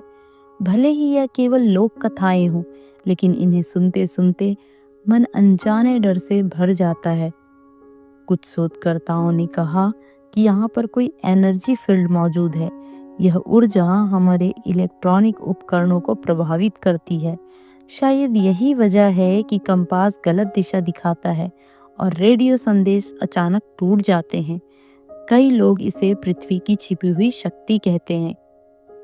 कई नाविकों ने बरमूडा ट्रायंगल को समुद्र का शापित इलाका कहा। उनका मानना था कि यह जगह उन नाविकों की आत्माओं से भरी है जो समुद्र में डूब गए। ये आत्माएं किसी भी नए यात्री को चैन से सफर नहीं करने देती। धीरे धीरे इन कहानियों ने इसे डर और रहस्य की एक परत और दे दी। धीरे धीरे जब हम इन सभी दृष्टिकोणों को सुनते हैं तो लगता है जैसे हकीकत और कल्पना की सीमाएं धुंधली हो गई हों। नींद में डूबता मन इन रहस्यों को सपनों में देखने लगता है। क्या वाकई एलियन यहाँ आते हैं? क्या कोई अदृश्य दरवाजा हमें समय से बाहर ले जाता है, या फिर यह सिर्फ इंसानों की कल्पना है? धीरे धीरे सांस लीजिए और महसूस कीजिए आप समय की धारा में पीछे जा रहे हैं। प्राचीन नाविकों, समुद्री यात्राओं और पुरानी सभ्यताओं की ओर, जहां कहानियां विज्ञान से ज्यादा ताकतवर थी और रहस्य ही सच माना जाता था। बरमूडा ट्रायंगल के पास से गुजरने वाले नाविकों ने सदियों से अजीब घटनाएं दर्ज की है। उनका कहना था कि यहाँ अचानक घना कोहरा छा जाता है, कभी समुद्र का रंग बदल जाता है तो कभी लहरें असामान्य रूप से ऊंची हो जाती है। नाविकों की डायरी में लिखा मिलता है कि यह समुद्र जीवित है, यह अपने भीतर आने वाले हर यात्री को परखता है। ये शब्द हमें आज भी रहस्यमयी नींद की ओर खींचते हैं। कैरेबियन द्वीपों में रहने वाले लोग बरमूडा ट्रायंगल को अक्सर समुद्र की आत्माओं का घर कहते हैं। उनका मानना था कि यह जगह समुद्र की देवी द्वारा संरक्षित है, जो हर उस जहाज को डुबो देती है जो समुद्र का सम्मान नहीं करता। कुछ कथाएं कहती हैं कि यहाँ समुद्र का दानव रहता है, जिसकी आंखें लाल चमकती है और जो रात के सन्नाटे में अपने शिकार को खींच लेता है। यूरोप के नाविक जब पहली बार इस इलाके से गुजरे तो उन्होंने अपने घर जाकर कहा, यह समुद्र का शापित कोना है। उनकी कहानियों ने बरमूडा ट्रायंगल को रहस्यमयी धरोहर बना दिया। यूरोपीय लोकगीतों में अब भी इसका जिक्र मिलता है, जहां नाविक गाते हैं, अगर ट्रायंगल में जाना हो तो पहले प्रार्थना करना जरूरी है। कुछ एशियाई संस्कृतियों में बरमूडा ट्रायंगल को ड्रैगन का त्रिकोण कहा गया। उनका मानना था यह जगह किसी और आयाम से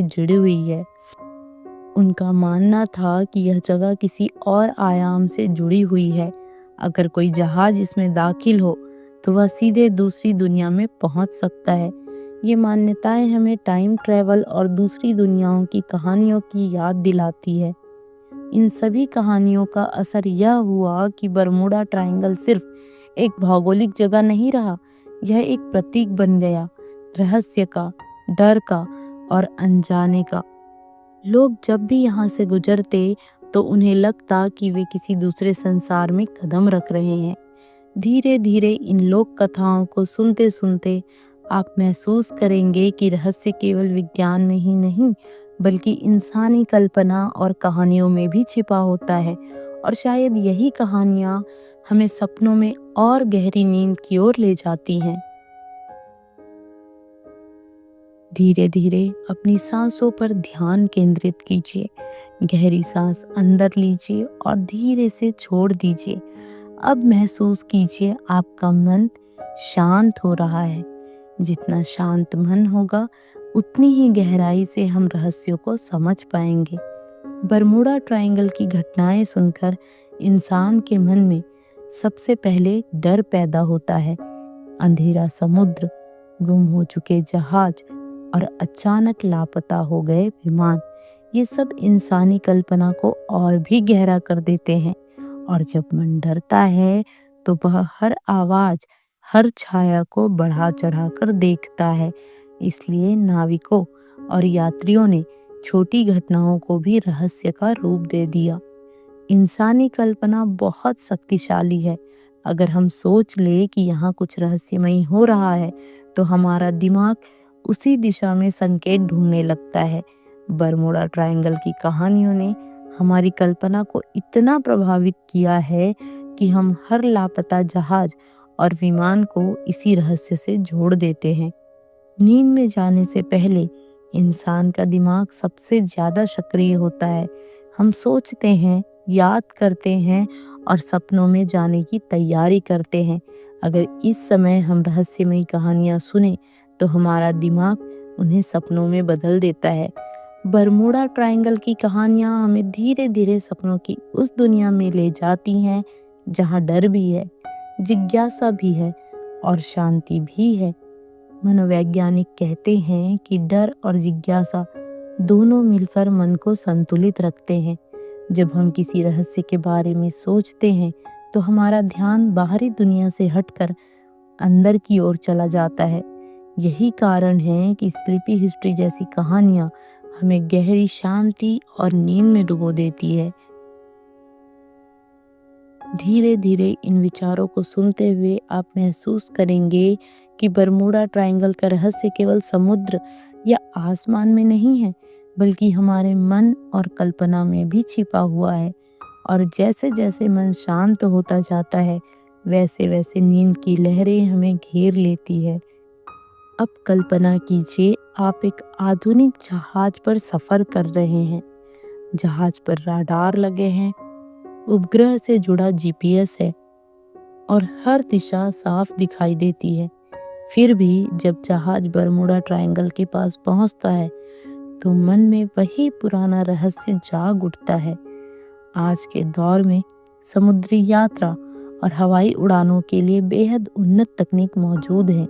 जीपीएस सिस्टम, सैटेलाइट मैपिंग और रडार ने दिशा खोने की संभावना को बहुत कम कर दिया है। जहाज़ों और विमानों की निगरानी लगातार की जाती है, इसलिए अब बरमूडा ट्रायंगल में बड़े हादसे बहुत कम सुनाई देते हैं। अमेरिका और दुनिया भर के वैज्ञानिकों ने कई बार इस क्षेत्र का अध्ययन किया है। उनका कहना है कि ज़्यादातर घटनाओं के पीछे मौसम, मानवीय भूल और प्राकृतिक कारण ही थे। 2013 में अमेरिका की national oceanic and atmospheric administration NOAA ने भी कहा कि बरमूडा ट्रायंगल कोई रहस्यमय इलाका नहीं है। यहाँ हादसों की संख्या दुनिया के बाकी हिस्सों से ज़्यादा नहीं है। नए विमान और जहाज पुराने दौर की तुलना में कहीं ज़्यादा सुरक्षित है। उनमें ऑटो पायलट, आपातकालीन संदेश और लोकेशन ट्रैकिंग की सुविधाएं हैं।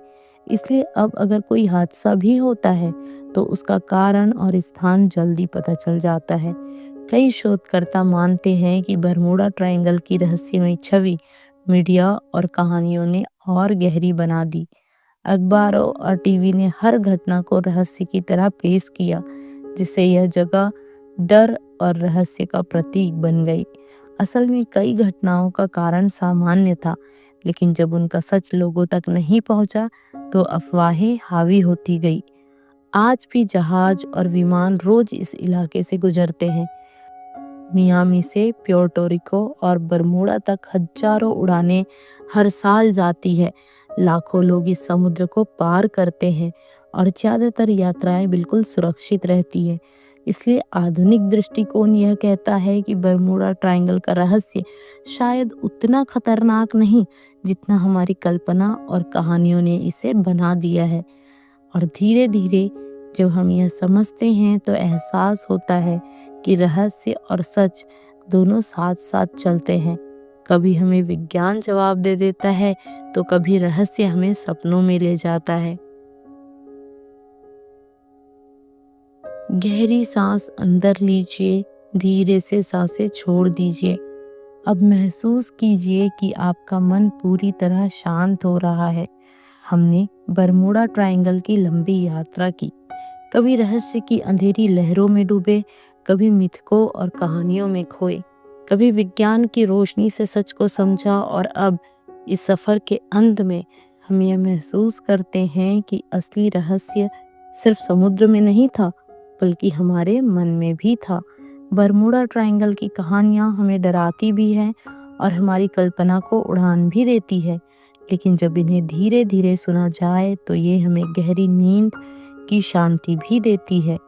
कल्पना कीजिए कि आप एक शांत जहाज पर बैठे हैं, समुद्र बिल्कुल स्थिर है, आसमान में तारे टिमटिमा रहे हैं, दूर से आती ठंडी हवा आपके चेहरे को छू रही है। धीरे धीरे जहाज लहरों पर झूल रहा है और हर लहर आपको नींद के और गहरे सागर की ओर लेके जा रही है। अब कोई डर नहीं है, ना कोई सवाल, न कोई रहस्य, सिर्फ शांति है, सिर्फ सुकून है और सिर्फ नींद की मीठी लहरें। आपका मन अब पूरी तरह से विश्राम में है। हर शब्द, हर सांस आपको और गहरी नींद की ओर लेके जा रहे हैं। धीरे धीरे अब सब धुंधला हो रहा है, कहानियां पीछे छूट रही है और आपके सामने सिर्फ एक अनंत सुकून है। अब आप गहरी नींद में जा सकते हैं। कल्पना कीजिए आप रात के अंधेरे में अकेले बैठे हैं, आसमान में हजारों तारे टिमटिमा रहे हैं और आपके कानों में रेगिस्तान की ठंडी हवा की सरसराहट भर रही है। धीरे धीरे आप अपनी आंखें बंद करते हैं और अचानक महसूस करते हैं कि आप समय में पीछे चले गए हैं।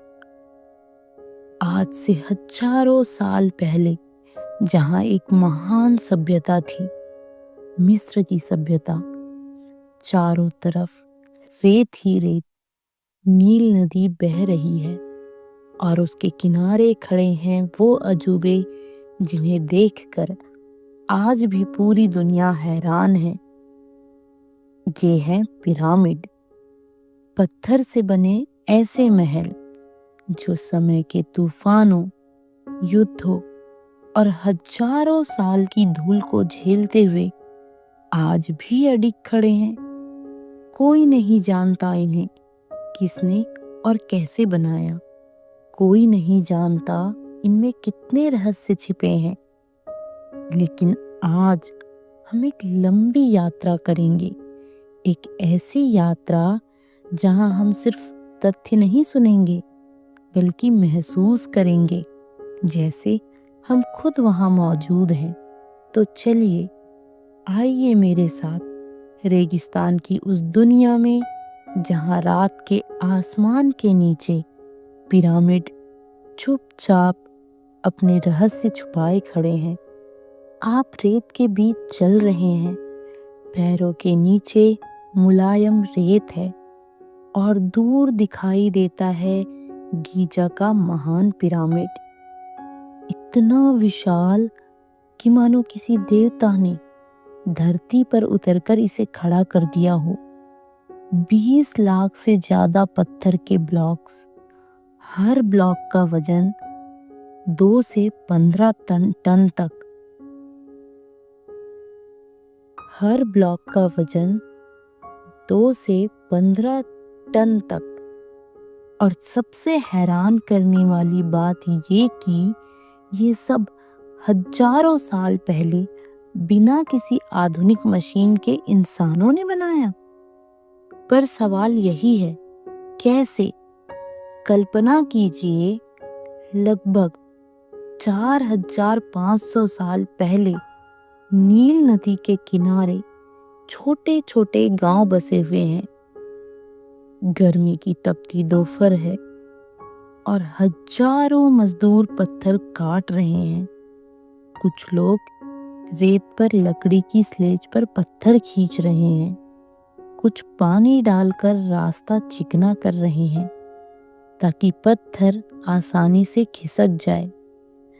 उनकी सांसें भारी है, पसीना बह रहा है, लेकिन उनके दिल में गर्व है क्योंकि वे जानते हैं कि वो सिर्फ पत्थर नहीं उठा रहे, वो अपने राजा फराओ के लिए अमरता का महल बना रहे हैं।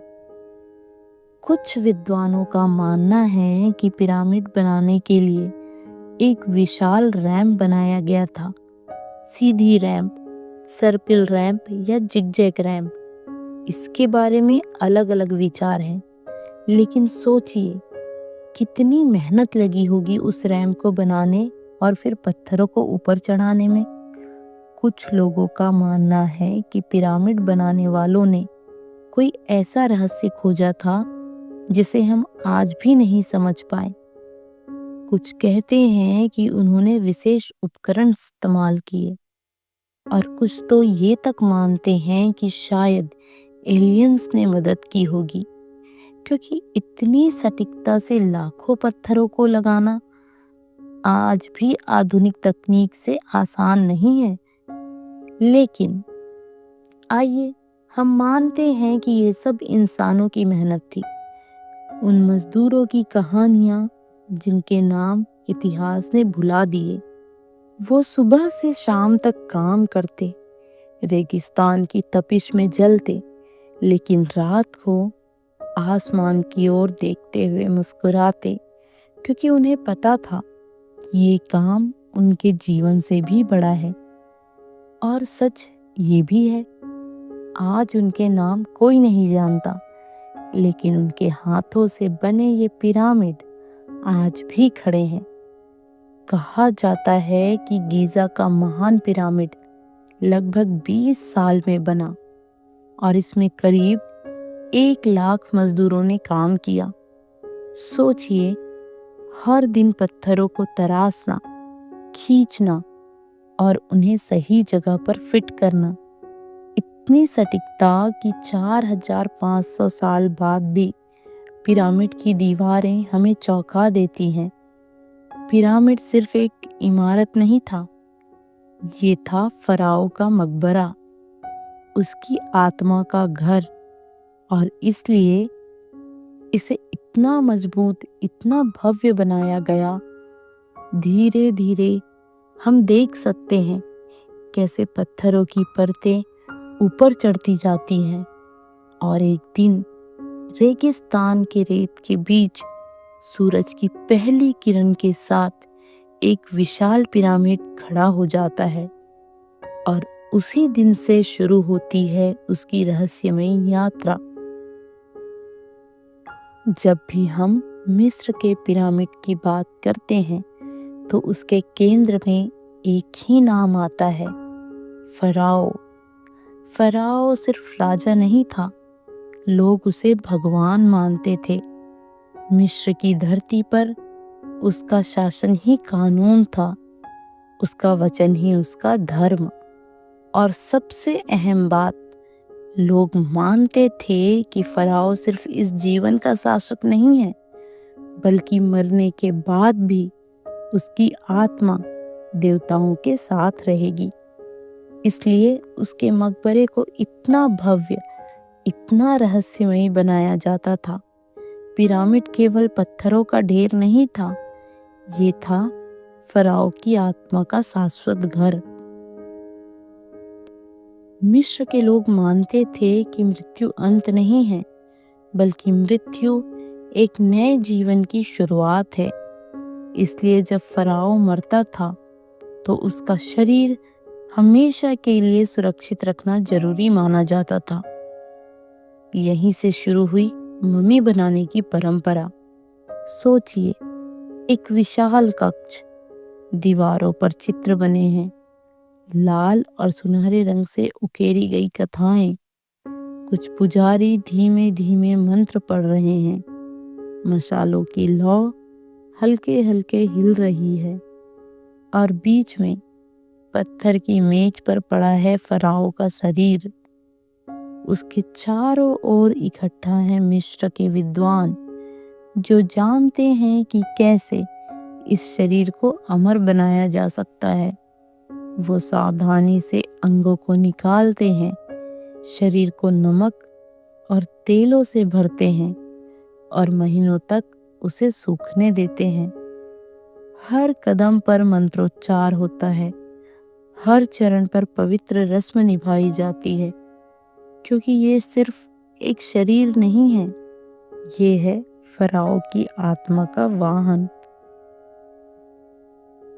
कहा जाता है मम्मी बनाने की प्रक्रिया 70 दिन तक चलती थी और अंत में जब शरीर तैयार होता उसे सुनहरे कपड़ों और पट्टियों में लपेटा जाता, उस पर कीमती रत्न रखे जाते और फिर उसे एक सुंदर ताबूत में रखा जाता।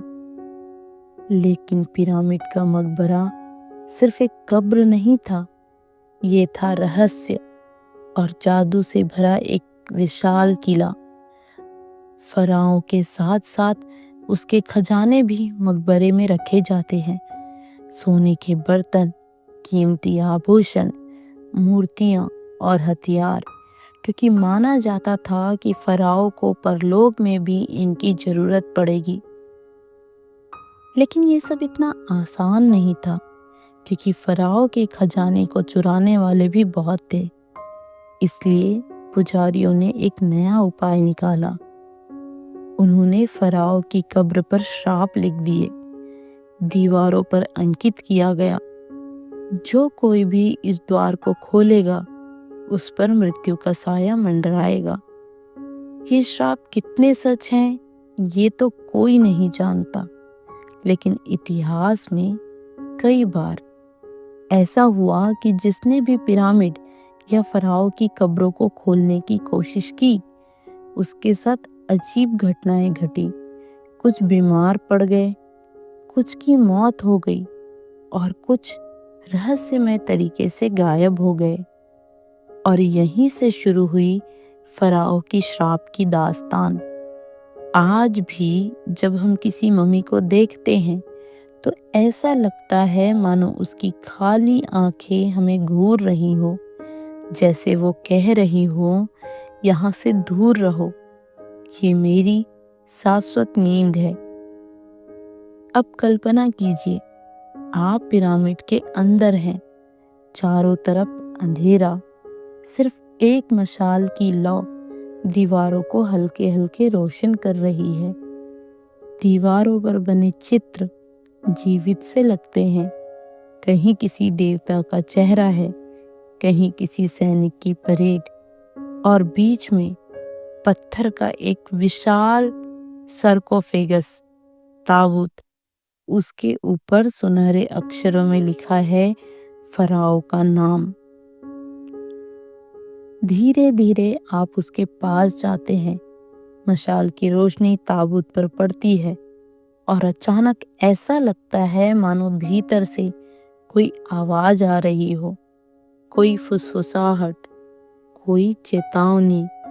आपका दिल तेजी से धड़कने लगता है, लेकिन उसी पल एक शांति की लहर भी महसूस होती है, मानो फराओ खुद कह रहा हो, डरो मत, मैं सिर्फ सो रहा हूँ और हमेशा सोता रहूंगा अपने पिरामिड के भीतर।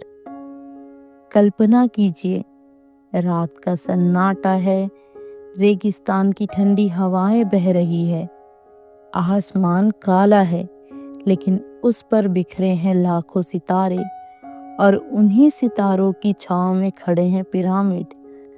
ये पिरामिड ऐसे ही कहीं ना कहीं बनाए नहीं गए थे।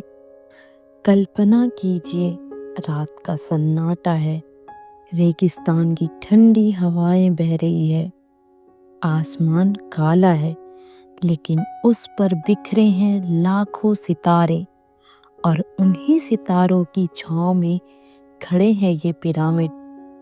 ये पिरामिड ऐसे ही कहीं भी नहीं बनाए गए थे।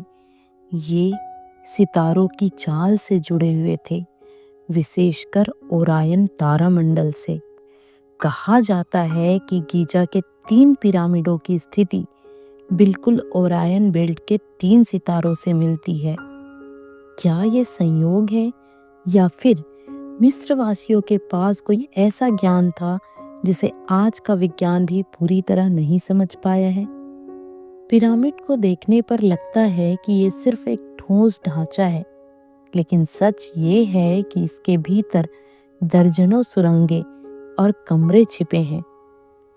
कुछ रास्ते सीधे ऊपर की ओर जाते हैं, जैसे आसमान की तरफ संकेत कर रहे हों। कुछ सुरंगें गहराई में उतरती है, जैसे धरती के भीतर छिपे रहस्यों की ओर इशारा कर रही हो। वैज्ञानिक आज भी इन सुरंगों की गुत्थी सुलझा नहीं पाए हैं। कुछ जगहों पर छोटे छोटे दरवाजे मिले हैं, जिन्हें खोलने की हिम्मत आज तक किसी ने नहीं की। क्यों? क्योंकि डर है कि कहीं वहां कुछ ऐसा ना मिल जाए जो पूरी दुनिया की सोच बदल दे। क्या एलियंस ने बनाए थे पिरामिड? अब बात करते हैं उस सिद्धांत की जिसने पूरी दुनिया की कल्पना को झकझोर दिया। बहुत से लोग मानते हैं कि पिरामिड सिर्फ इंसानों के बूते की चीज नहीं है। सोचिए, हजारों साल पहले जब ना तो मशीनें थी, ना आधुनिक औजार, उस वक्त इतने बड़े पत्थरों को कैसे उठाया गया? कैसे उन्हें इस तरह से जमाया गया कि आज भी एक ब्लेड की धार बीच में नहीं जा सकती?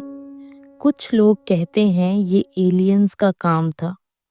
दूसरे ग्रहों से आए प्राणियों ने इंसानों को ज्ञान दिया या फिर खुद पिरामिड बनाए।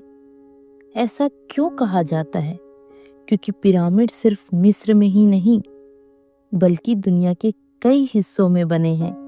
मैक्सिको, पेरू, चीन, हर जगह पिरामिड जैसी संरचनाएं मिलती है। क्या ये सब सभ्यताएं आपस में जुड़ी थी या फिर किसी और बाहरी शक्ति ने इन्हें जोड़ रखा था? कुछ शोधकर्ताओं का मानना है कि पिरामिड सिर्फ मकबरे नहीं है, बल्कि ये ऊर्जा के स्तंभ है। कहा जाता है कि पिरामिड की आकृति खुद में ऊर्जा को खींचने और संचित करने की शक्ति रखती है। कई प्रयोगों में ये पाया गया है कि पिरामिड के भीतर रखी वस्तुएं धीरे धीरे बदलने लगती है। फल जल्दी नहीं सड़ते, पानी मीठा हो जाता है और लोग अंदर बैठने पर अजीब सी शांति महसूस करते हैं। क्या ये सच है या फिर हमारी कल्पना का खेल? वैज्ञानिक अभी भी इस पर बहस कर रहे हैं, लेकिन जो भी हो, पिरामिड के भीतर खड़े होकर जो अनुभूति होती है वो साधारण नहीं है। अब आंखें बंद कीजिए और सोचिए कि आप पिरामिड के अंदर हैं। आप धीरे धीरे एक सुरंग से गुजर रहे हैं। चारों तरफ सन्नाटा है। कभी कभी पत्थरों की दीवार से टपकती बूंद की आवाज सुनाई देती है। अचानक आपको हवा का झोंका महसूस होता है, जैसे कहीं कोई गुप्त दरवाजा खुला हो। आप आगे बढ़ते हैं और सामने दिखता है एक कमरा। कमरे की दीवारों पर सितारों के चित्र बने हैं। मध्य में एक पत्थर की वेदी है और उसके ऊपर रखा है एक छोटा सा क्रिस्टल, जो अंधेरे में हल्की सी रोशनी फैला रहा है। आपके भीतर सवाल उठता है, क्या ये सिर्फ पत्थर है या फिर कोई ऐसा रहस्य जिसे जानने के लिए हजारों सालों से लोग ललायित हैं? साल 1798 नेपोलियन बोनापार्ट अपनी सेना के साथ मिस्र पहुंचे। उसके साथ आई थी सैकड़ों वैज्ञानिक और विद्वान। उन्होंने पहली बार पश्चिमी दुनिया को दिखाया कि पिरामिड सिर्फ पत्थरों के ढेर नहीं, बल्कि सभ्यता के सबसे बड़े रहस्य हैं। यहीं से शुरू हुआ पिरामिड और फिरौन की कब्रों को खोजने का सिलसिला। यूरोप से पुरातत्वविद आने लगे। हर कोई चाहता था कि वह मिस्र के रेगिस्तान में दबे खजानों को सबसे पहले खोज ले। धीरे धीरे सदियों पुरानी रेत के नीचे से बाहर आने लगी प्राचीन कहानियां। 1922 का साल, एक अंग्रेज पुरातत्वविद हार्वर्ड कार्टर, सालों की मेहनत के बाद उसने खोज निकाला वो जिसे आज भी इतिहास की सबसे बड़ी खोज माना जाता है। वो था तूतनखामुन की कब्र। कहते हैं जब कब्र का दरवाजा पहली बार खोला गया तो अंदर सोने चांदी से चमकते खजाने थे। सोने का सिंहासन, रथ, आभूषण और अनगिनत वस्तुएं। सबसे अद्भुत था तूतनखामुन का सोने का मुखौटा, जो आज भी दुनिया का सबसे मशहूर प्राचीन कलाकृति है। लेकिन इसके साथ ही शुरू हुई एक डरावनी कहानी। कब्र के बाहर लिखा था, जो भी फिरौन की नींद में खलल डालेगा वह मौत का शिकार होगा। अच्छी कब्र खुलने के बाद एक एक करके कई लोगों की रहस्यमयी मौत हुई। कभी सांप के डसने से, कभी अचानक बीमारी से, कभी दुर्घटनाओं में। दुनिया ने इसे नाम दिया द कर्स ऑफ द फेरॉन्स, फेरौन का श्राप। आज भी लोग मानते हैं उस कब्र के खुलने से कोई अदृश्य शक्ति नाराज हो गई थी। आज के वैज्ञानिक पिरामिड को समझने के लिए नई नई तकनीकें इस्तेमाल कर रहे हैं। ड्रोन, 3D स्कैन, थर्मल कैमरे। कुछ साल पहले एक प्रयोग में पाया गया कि पिरामिड के भीतर ऐसे खाली कमरे हैं जिनका कोई दरवाजा बाहर से नहीं जाता। ये कमरे क्यों बनाए गए, किसके लिए थे, ये अब भी एक रहस्य है। कुछ विशेषज्ञ कहते हैं इन कमरों में ऐसे रहस्य छिपे हो सकते हैं जो पूरी मानव सभ्यता का इतिहास बदल दे। लेकिन मिस्र की सरकार ने उन्हें खोलने की अनुमति नहीं दी। शायद डर है कि कहीं फिर से श्राप वाली घटनाएं ना हो जाए। पर्यटक कहते हैं कि जैसे ही वो पिरामिड के सामने खड़े होते हैं, उन्हें एक अजीब सी ऊर्जा महसूस होती है। कुछ लोग अंदर जाने पर बेहोश हो गए। कुछ यात्रियों ने तो दावा किया कि उन्हें सपनों में प्राचीन पुजारी दिखाई देते हैं, जो उनसे कोई गुप्त संदेश देने की कोशिश कर रहे होते हैं। भले ही विज्ञान इन सब को सहयोग कहता है, लेकिन सुनने वालों को ये अनुभव किसी रोमांचक कहानी से कम नहीं लगता। अब जरा कल्पना कीजिए, आप रात को अकेले पिरामिड के सामने खड़े हैं। चांदनी चारों तरफ बिखरी है। रेगिस्तान की हवा धीरे धीरे बह रही है। आप ऊपर देखते हैं तो लगता है जैसे पिरामिड का शिखर सीधे आसमान को छू रहा है। अचानक मन में ख्याल आता है, ये पिरामिड यहाँ क्यों है? क्या ये सिर्फ मकबरे हैं या फिर किसी और दुनिया से आया हुआ कोई संदेश? धीरे धीरे आपकी पलकों पर नींद भारी होने लगती है, मानो पिरामिड की ऊर्जा आपको गहरी नींद की ओर खींच रही हो। आप रेत पर लेट जाते हैं और तारों की छांव में पिरामिड की पहरेदारी में धीरे धीरे नींद के आगोश में चले जाते हैं और रह जाते हैं सिर्फ अनगिनत सवाल, जिनका जवाब शायद कोई भी इंसान कभी नहीं ढूंढ पाएगा। रेगिस्तान की ठंडी रात, सितारों से भरा आसमान और गीज़ा के पिरामिड जो हजारों सालों से खड़े हैं, चुपचाप, स्थिर और अमर। कहते हैं समय सब कुछ मिटा देता है। सभ्यताएं उठती है और गिर जाती है। राजा और बादशाह आते हैं और धूल में मिल जाते हैं, लेकिन पिरामिड वो आज भी खड़े हैं, मानो समय को चुनौती दे रहे हों। शायद यही वजह है कि जब कोई इंसान इन्हें देखता है तो उसके मन में सिर्फ एक सवाल उठता है, हम कौन हैं, हम कहाँ से आए हैं और कहाँ जा रहे हैं। ये सवाल ही असली रहस्य है और पिरामिड इन सवालों के मौन प्रहरी। कभी सोचिए, हजारों साल पहले जब ये पिरामिड बन रहे थे, रेगिस्तान में मजदूरों की आवाजें गूंज रही होगी, पत्थरों को खींचते हुए उनके पसीने से रेत गीली हो जाती होगी, ढोल और सीटी की ताल पर काम होता होगा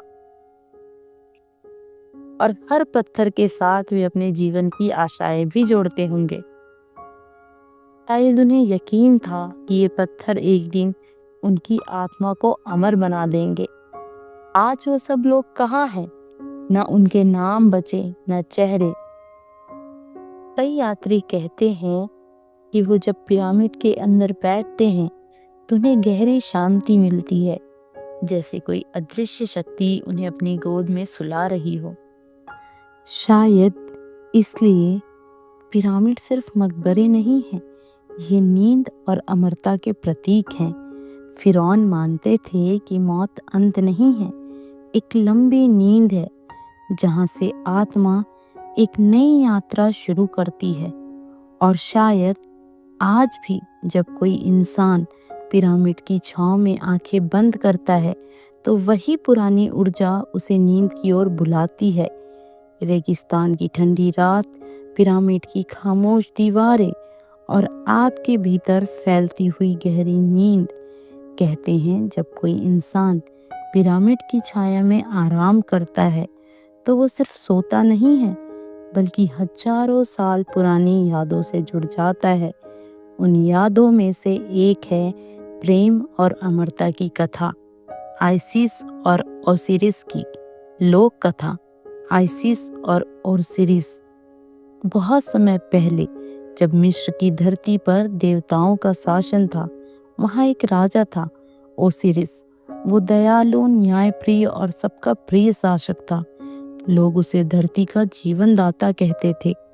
उसकी रानी थी आइसिस। आइसिस को प्रेम और जादू की देवी माना जाता था।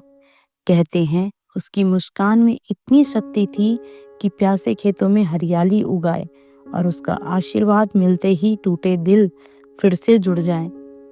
ओसिरिस और आइसिस ये दोनों पति पत्नी सिर्फ राजा रानी ही नहीं, बल्कि आत्मा के साथी थे। उनका प्रेम इतना गहरा था कि समय भी उसे तोड़ नहीं सकता था। लेकिन हर कहानी में एक अंधेरा कोना होता है। ओसिरिस का भाई था सेत। सेत ईर्ष्या और लालच से भरा हुआ था। वो चाहता था कि मिस्र का राजा वही बने। एक दिन सेत ने ओसिरिस को धोखे से पकड़ लिया। उसने एक सुंदर ताबूत बनाया जिसमें सिर्फ ओसिरिस का आकार फिट हो सकता था। भोज के समय उसने छल से ओसिरिस को उस ताबूत में सुला दिया और फिर उसे बंद करके नील नदी में बहा दिया। ओसिरिस का शरीर नदी की लहरों में खो गया। पूरा मिस्र शोक में डूब गया। आइसिस का दिल टूट गया, लेकिन उसने हार नहीं मानी। आइसिस ने पंखों का रूप धारण किया। वो धरती और आकाश में उड़ती रही, जंगलों, दलदलों और नदियों में भटकती रही। वो अपने प्रिय ओसिरिस को ढूंढ रही थी। आखिरकार उसे ओसिरिस का ताबूत मिल गया। आइसिस ने जादू से उसे खोला और अपने प्रेम की शक्ति से ओसिरिस को जीवन दिया। लेकिन सेत ने ये देखा और क्रोधित हो गया। उसने ओसिरिस को फिर से मार डाला। इस बार उसने उसका शरीर टुकड़ों में काट दिया और पूरे मिस्र में बिखेर दिया। आइसिस ने फिर हार नहीं मानी। उसने गांव-गांव घूमकर हर टुकड़े इकट्ठे किए। आखिरकार उसने ओसिरिस को एक बार फिर जीवन दिया, लेकिन इस बार देवताओं ने उसे मृत्युलोक से परे पाताल लोक का शासक बना दिया। आइसिस का प्रेम इतना सशक्त था कि उसने मृत्यु तक को हरा दिया। ओसिरिस तो देवताओं की दुनिया चला गया, लेकिन उसका नाम अमर हो गया। मिस्र के लोग आज भी मानते हैं ओसिरिस की आत्मा का रक्षक है और आइसिस हर दुख में साथ देने वाली शक्ति। उनकी प्रेम कथा हमें सिखाती है कि सच्चा प्रेम कभी खत्म नहीं होता, वो मृत्यु के बाद भी जीवित रहता है, बस उसी तरह जैसे पिरामिड आज भी रेगिस्तान की रेत में खड़े हैं, अडिग, शांत और अमर। इसी तरह एक और लोक कथा है रा और रात का सर्प अपोफिस। मिस्र के लोग मानते थे कि जब हर दिन सूर्य उदय होता है तो वो सिर्फ एक साधारण घटना नहीं होती, वो एक युद्ध का परिणाम है। सूर्य देव रा और अंधकार के सर्प अपोफिस के बीच कहानी कहती है कि रा हर सुबह अपनी नाव में बैठकर आकाश की यात्रा करता। उसकी रोशनी से धरती जगमगाती, नदियां चमकती और लोग जीवन पाते।